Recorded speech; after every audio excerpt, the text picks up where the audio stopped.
Macca, more minutes in the legs, 4-1 defeat. Your thoughts on the game?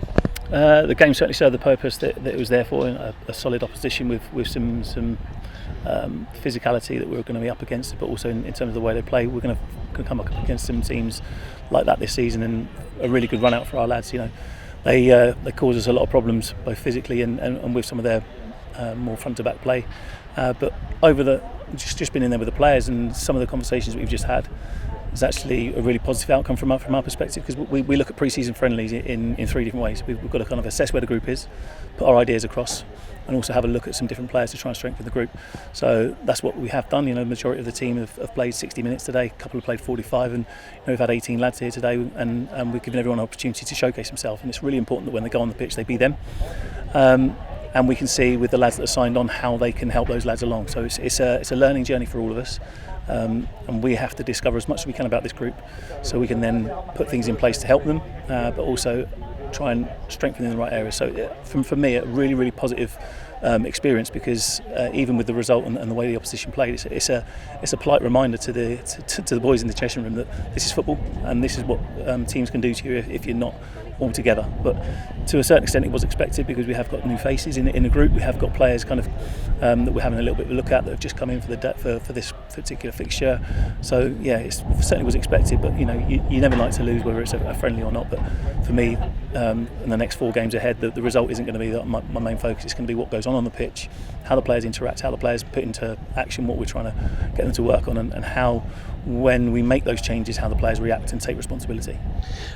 I asked you this midweek, well, you answered it in a blog or on the website, but 2 games in now, pre-season, enjoying life, start of life. Yeah, there's not one bit that I don't enjoy about it. It takes me back to my playing days, and even some of the things that go on from the side of the pitch with some fans that are getting involved within the game, and it's just all part and parcel of what I was hoping it to be. That kind of like feeling of being on the side of the pitch and trying to support the players and help a club move forward. And we feel as though, although on the from someone looking at the result, that they're not going to be kind of like looking at Parkway struggling. But for us, we got exactly what we needed out of it. Like I say, minutes in the legs, but also a look at how the players are adapting to what we are going after.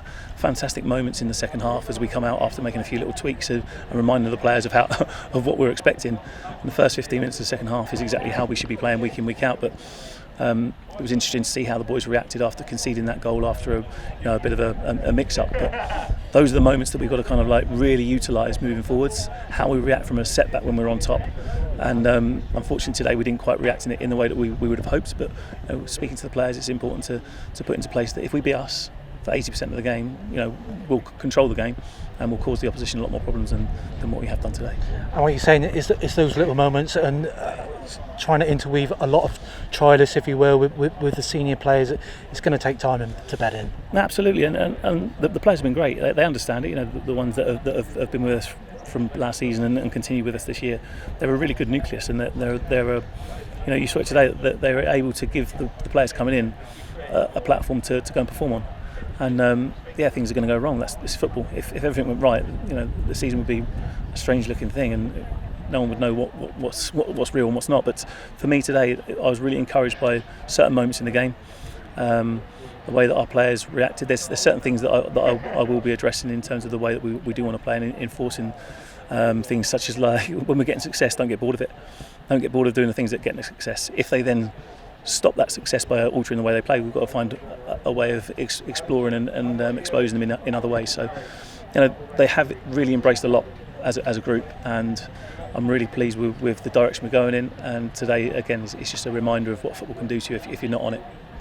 Brilliant, Macca. And finally, this is a question obviously not Parkway related, but there's a big game tonight. Your thoughts on England, Spain, and what could happen? Put your managerial spin on it. Oh, I don't know. Like, I was looking at the game and was thinking, England have got a hell of a chance, because everyone knows that they've got probably the best squad in the competition. But it's just how you utilise that squad, and me putting my new managerial, not that I've got a huge amount of experience, but the fact that the rumours that have had Kieran Trippier playing at left back, I can kind of understand why Gareth Southgate might do that, but I just think it's the wrong personnel. I think someone like Joe Gomez would be a better option at left back, just because he's a better 1v1 defender.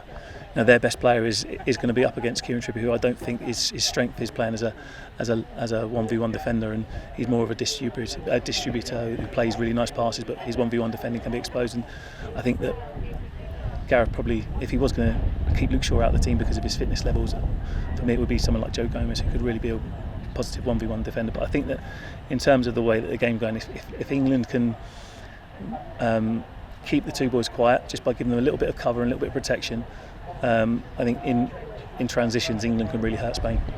Brilliant, and all the best moving forward. We'll see you at Buckland. No worries at all. Thank Looking you. forward to it. Cheers. Cheers. Bye bye.